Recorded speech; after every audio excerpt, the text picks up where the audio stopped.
คนที่ปกป้องตัวเองนะเขาตีเขาเตะเขาข่าแล้วเขาต่อสู้เจ้าสิว่าเขาบ้าสงครามวะ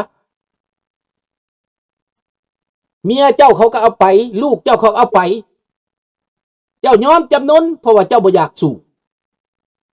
เขาก็ว่าเจ้าขี้ขาด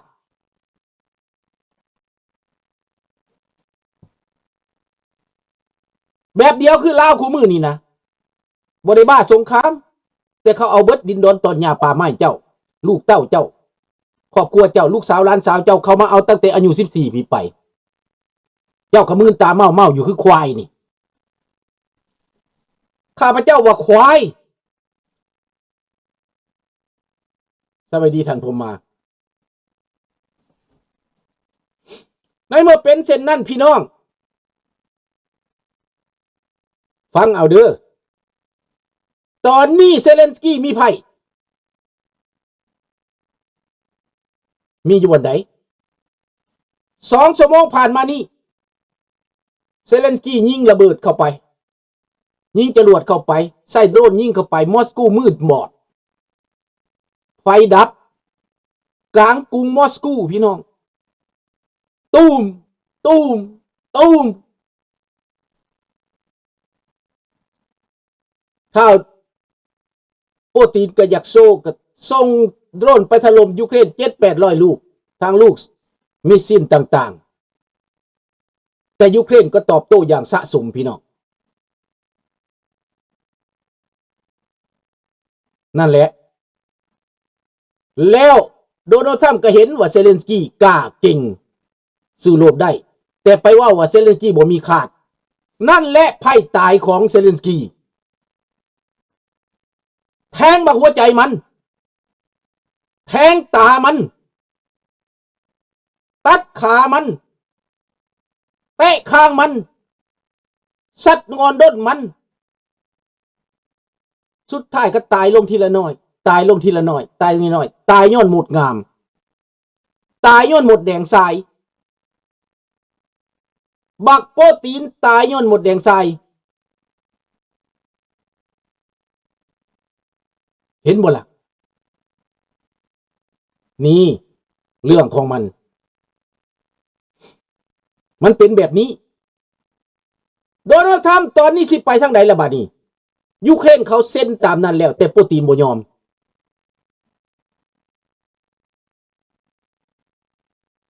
โปรตีนบ่ยอม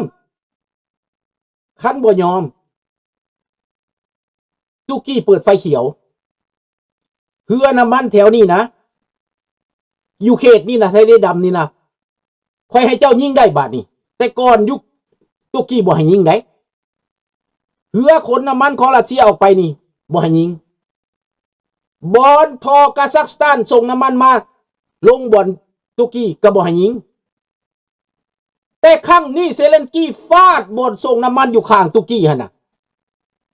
ข้างรูเมเนียหั่นน่ะเรียบร้อยแม่นตุรกีเปิดไฟเขียวแล้วทหารตุรกีพร้อมแล้วจะเข้าไปอยู่ในดินแดนยูเครนปกป้องประเทศยูเครนรัสเซียจะสู้กับใครครับจะสู้กับตุรกีประเทศที่มีทหารเป็นหลายล้านคนทหารพร้อมรบ5 ล้านคนทหารตุรกีอาวุธมหาศาลและเป็นกำลังสำคัญของนาโตมาร์กรงกับตุรกีเขาเว้ากันแล้ว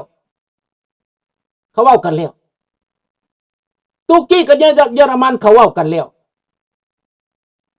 ประเทศอิตาลีเขาก็เว้ากันแล้วประเทศสวีเดนเขาก็เว้ากันแล้วประเทศฟินแลนด์เขาก็เว้ากันแล้วนาโตและยุโรปทั้งหมดเขาทำท่าว่าย่านเขาทำท่าว่าบ่อยากเฮ็ดสงครามเพื่อหลอกล่อให้บักโปรตีนนั่นมันถล่มไปมันคาดผิดเดาผิดลงเขาแทงผิดใช่น้องจอนตุรกีควบคุมเบิดเอาที่หลังเฮ็ดเฉยๆแบบสงครามซีเรียปล่อยให้บักโปรตีนเอาทหารวักเนอร์เข้าไปถล่มเอาทหารรัสเซียเข้าไปตายอยู่ในนั้นกองพันรัสเซียสนามบินรัสเซียไปควบคุมอยู่ในอันนั้นน่ะ ห้อมเขาห้องอยู่ในนั้นของซีเรียเนาะอเมริกาเห็นว่าเรื่องแบบนั้นถอนทหารออกอเมริกาอันนี้ก็ให้อเมริกาถอนออกโลดจากยูเครนนี่ถอนการช่วยเหลือทั้งหมดตุรกีบ่อยากมีส่วนถ้ามีอเมริกาแล้วตุรกีบ่อยากมีส่วนให้อเมริกาถอนออกโลดจากยูเครนนี่นะตัดการช่วยเหลือโลดตุรกีเข้ามาแน่นอนแคนาดามาแน่นอนแคนาดากับตุรกีเขาก็เว้ากันอยู่ดังนั้นอเมริกาอยากถอนเอาโลดจากยูเครนตอนนี้ตุรกีเขาสิเทคแค่เองเป็นพี่เป็นน้องเป็นอ้ายเป็นน้องกันตุรกีเขามาซาเขาลิ้นการเมืองสลาดลิ้นการเมืองให้บักโปรตีนอ่อนแห้งลงบ่กล้าสู่ตุรกียังไปนบตุรกี S300 S400 ที่ค่อยขายให้เจ้านั้นส่งคืนมาให้ค่อยแน่ค่อยบ่มีแล้วเดี๋ยวนี้นะ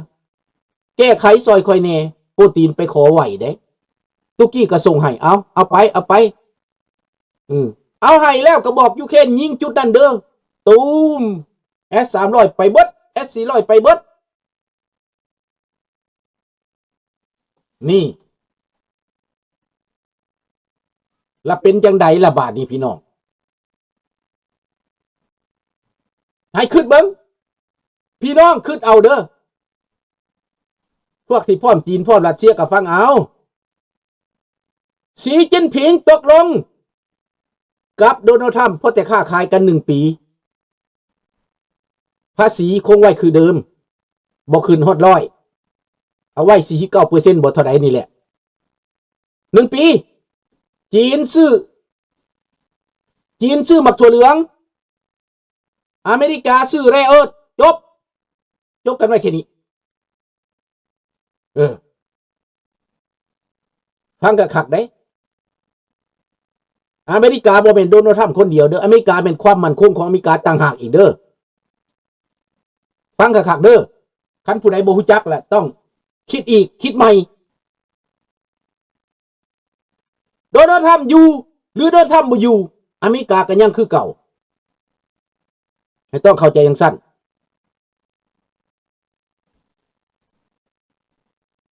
ในเมื่อว่ารัสเซียไปบ่รอดว่ายึดปกบได้หลายเดือนหลายปีก็บ่ยึดได้จักเทื่อ40แล้วว่ายึดได้แต่บัดไปเบิ่งมอสโกมืดเดี๋ยวนี้มืดอยู่ระเบิดลงมอสโกตูมอยู่หั่นแหละนัก10 เท่า20 เท่าเห็นบ่อเมริกาความมั่นคงของเขานี่สำหรับยูเครนแล้วนั้นตกลงกันบ่ได้แล้วล้มเหลวแล้วหมายกว่าโทษตกอยู่ที่ไผแมนมักกะรุ่งก็ไปจีนไปบอกไปเตือนจีนก่อนพอมักกะรุ่งกับยุโรปที่สิฟาดรัสเซียน่ะลุงโพเขาสิฟาดรัสเซียเขาก็ไปเตือนจีนไว้ก่อนให้จีนหยุดอย่าซอยรัสเซียคอยสิลบแล้วคอยสิซื้อขายน้ำเจ้าคือเก่ายุโรปจะบ่มีหยังเปลี่ยนแปลงกับจีนความสัมพันธ์ทางการค้าการเมืองยังเหมือนเดิมแม่นบ่ลุงโพเซวะเด้นั่น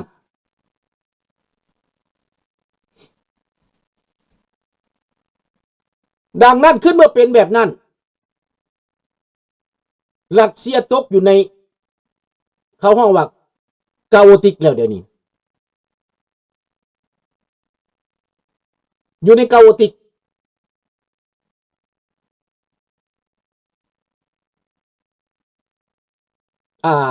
ในที่ใช้สงครามก็บอกว่าอยากยุดสันติภาพต้องเตรียมสงครามแม่นบ่ในทฤษฎีแม่นบ่น้องจอน You want the peace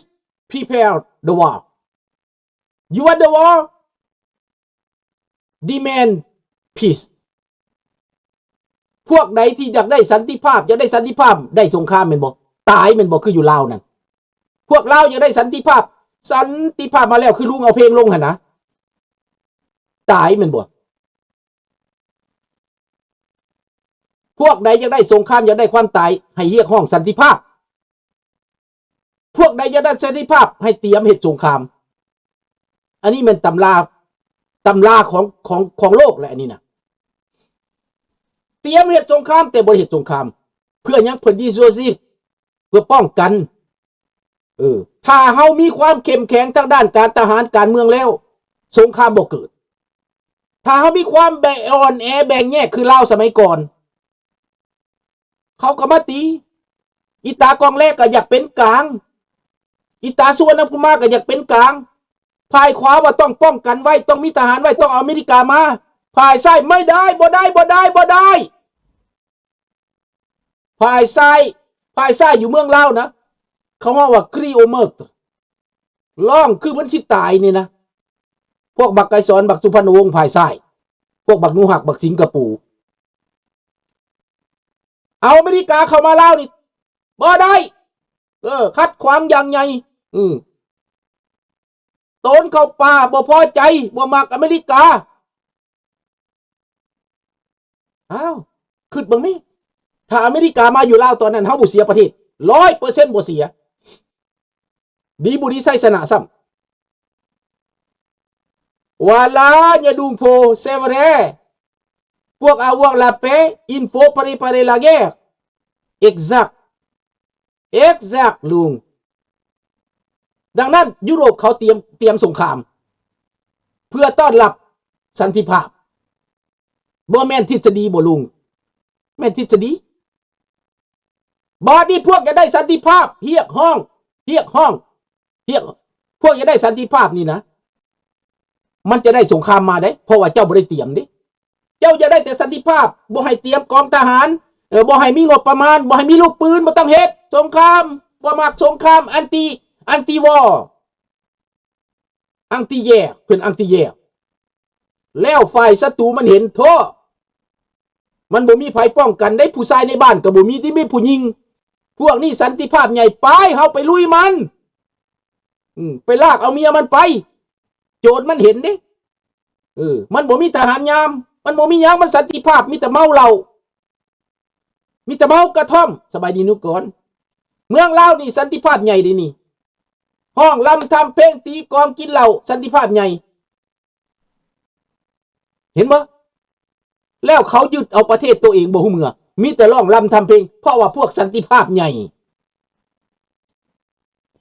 แต่พวกเขาเตรียมการทหารเห็นบอกประเทศไทยเขาเตรียมการทหาร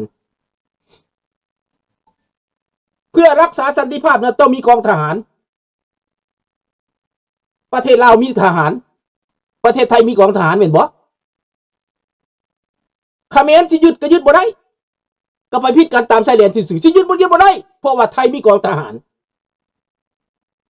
เวียดนามสิมายึดก็ยึดบ่ได้เพราะไทยมีกองทหารลาวสิมายึดก็ยึดบ่ได้เพราะมีกองทหารพม่าสิมายึดก็ยึดบ่ได้เพราะไทยมีกองทหารใช่ไหมพี่น้องใช่เปล่าถูกไหม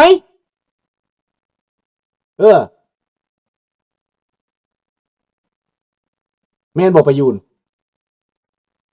ทำไมประเทศไทยเขาเกณฑ์ทหารกันมาอยู่ตลอดมีกองทัพเปลี่ยนหน้ามาตลอดเตรียมพร้อมอยู่ตลอดเวลาแล้วประเทศไหนจะกล้ามายึดล่ะเขมรก็ยึดไม่ได้เวียดนามก็ยึดไม่ได้ทุกประเทศในอ้อมข้างยึดไม่ได้ยึดไทยไม่ได้เพราะว่าเขาเตรียมทหารไว้ตลอดเวลาทหารพร้อมรบตลอดเวลาเห็นไหม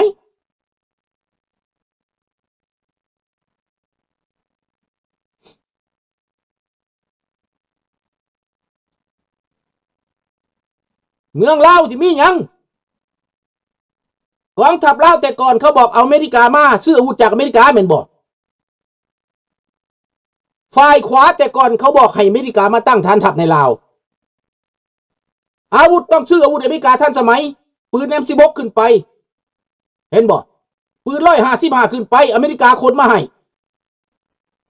แต่เจ้าแดงต่อต้านส่วนมาต่อต้านกองแร่ต่อต้านทหารแต่แท้ก็ต่อต้านอาวุธสุดท้ายแล้วกองแร่ไปตายอยู่ไส ตายอยู่เมืองฝรั่ง